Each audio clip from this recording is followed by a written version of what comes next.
Hey guys, welcome back to Andrew Invests. Another week means it's another weekly portfolio update from me. A lot has happened in the last week, and I want to discuss it with you guys.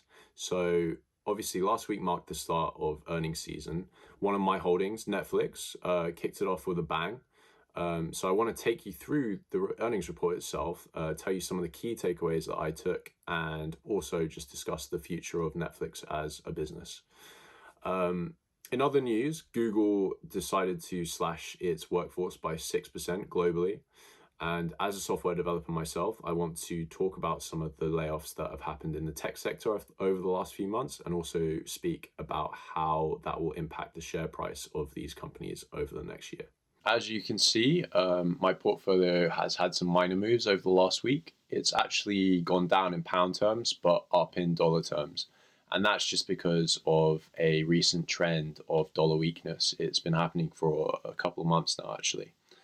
And it's particularly pronounced in the last week. So, another interesting thing that's happened is my individual stocks have outperformed my ETFs, especially the S&P 500.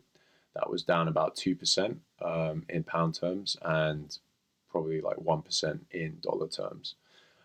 This actually gives me a little bit of hope that my actively managed part of the portfolio will eventually be able to catch up with and overtake the performance of my passively managed part of the portfolio. So right now, this is in the negative, and this is in the positive overall. And there's a bit of a gap between them that I want to close, and that will help prove to me that it's possible to beat the market. So onto my individual holdings and their performance over the last week. So most of my tech stocks continue to do well. Many are expecting their earnings reports to surprise to the upside. Google specifically did the best due to those reports of the job cuts that I mentioned earlier. Investors are basically hoping that cost management will help improve the efficiency of the business without having much impact on productivity. Let's move on to Netflix. So before I take you into the earnings report itself, let's just quickly go over the history of my purchase of Netflix and the performance since then. So I actually bought in about a year ago, right after the actual earnings report for Q4 2021. Basically, the stock price pretty much tanked after a poor earnings report with poor growth forecasted.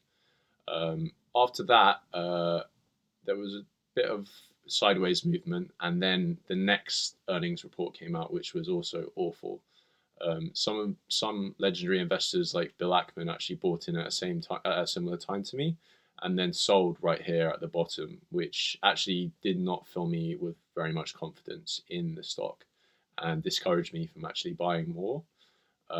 Which, looking back, would have been an amazing time to get in and average my dollar cost average basis in down. Sorry, and since then, as you can see, the stock has been on kind of a tear with it going up, 90% within 9 or so months, which is insane performance. In fact, it's pretty much nearly caught up with the price that I bought it at, which was I think $384, and probably I'm up in pound terms nearly. So what I want to show you is the earnings report itself. The report itself. So as we can see here, the first page is basically just a summary of everything that's happened in Q4 2022. Netflix produced some of the most popular TV series and films in the world. Wednesday did really well. I heard a lot about that. There was a lot of buzz on social media. So Harry and Meghan obviously was very popular. A lot of controversy behind that one, but I'm sure it brought a lot of eyeballs to Netflix's platform. And Glass Onion, a really interesting strategy for the release on this one. It was a sequel to Knives Out, a really popular movie from a couple of years ago.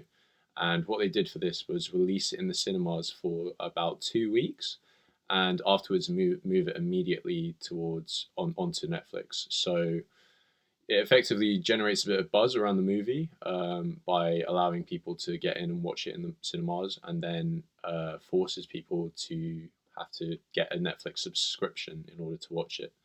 And I'm sure that they are analyzing the figures behind this and whether it encouraged people to subscribe and sign up. I, as a shareholder, welcome experiments like this, and I am looking forward to more movies that they have coming out this year.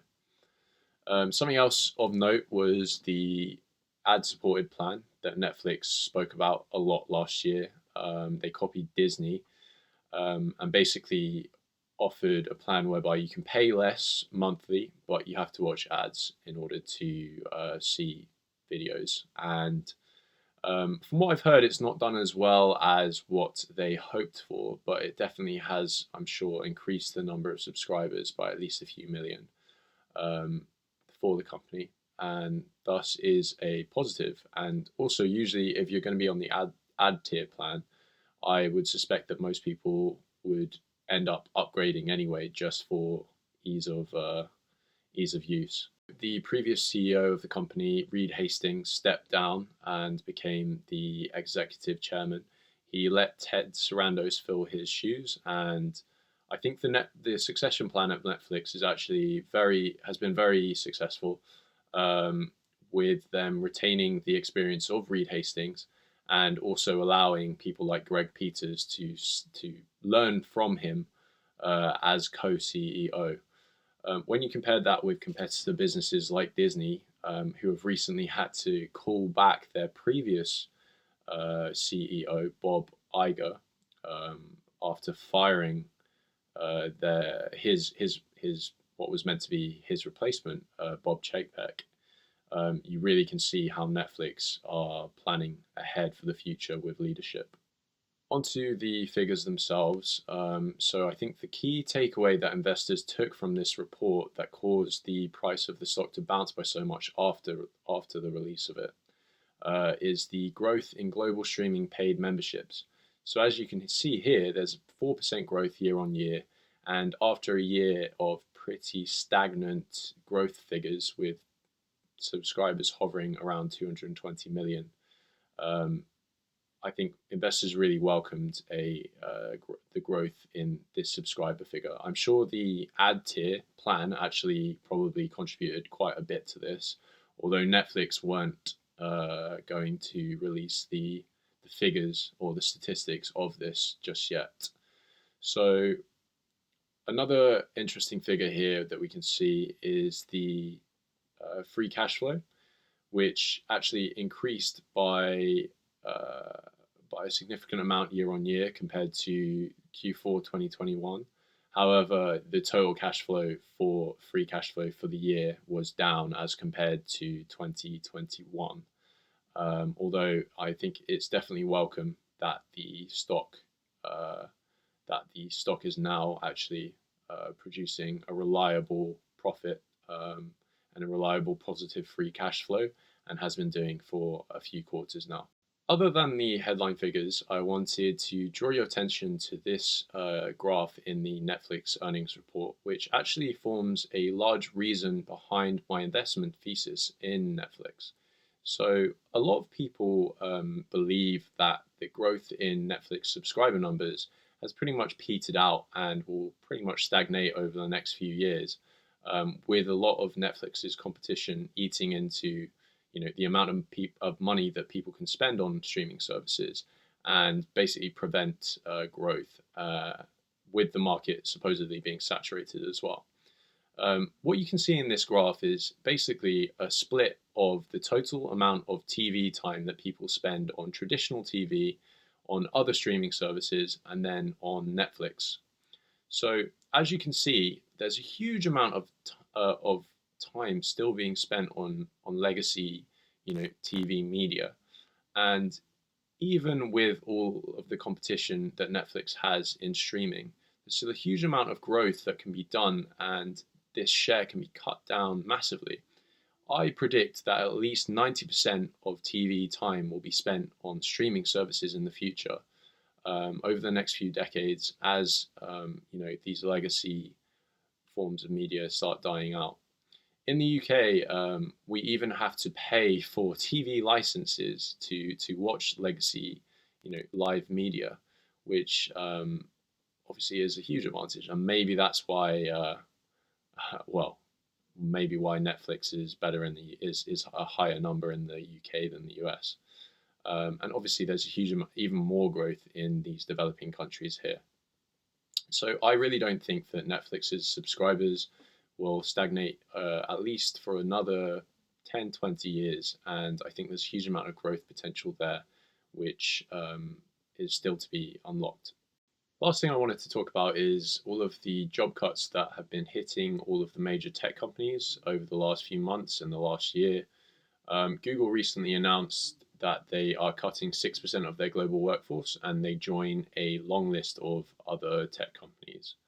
So as we can see, the number of tech companies and number of jobs being cut has increased rapidly over the last few months, and that's basically just because they massively overhired over 2021 during the pandemic. It really serves as a warning that the good times don't last forever, and circumstances in the present don't always extend into the future.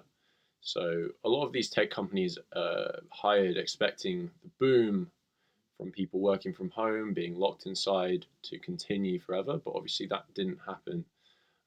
As soon as the economy opened again, people were spending their money on non-tech things, eating out, holidays. That drove inflation up, which caused interest rates to also rise, and that ate into the prospects of long-term growth stocks. So here's a list of all the companies that have laid off employees. So Alphabet are taking out 12K jobs. Amazon are taking out 18,000. So many tech companies are doing so.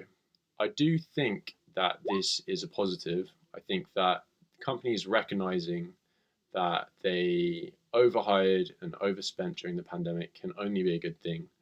I think some of these companies were extremely bloated anyway, had too many employees, lots of employees not even really doing any actual work, any useful work. And I think that cost, the cost structure of companies can easily be revisited without affecting the actual efficiency of the company itself. So I welcome this, to be honest. As a software developer myself, I do think that the market is still pretty tight, especially for software developers. So I don't think that these job cuts in tech-specific companies are going to mean a glut of software developers looking for jobs on the market. I think they're going to be easily reabsorbed by other industries like finance, non-tech parts of the industry that require tech anyway.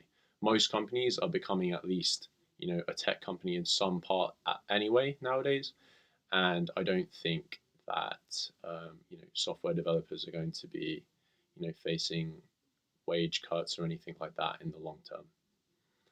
So that's it for me this week, and I would really like to hear your thoughts about my portfolio, the Netflix earnings, or anything that you've heard in the video. So please leave a comment, and I will see you guys next time.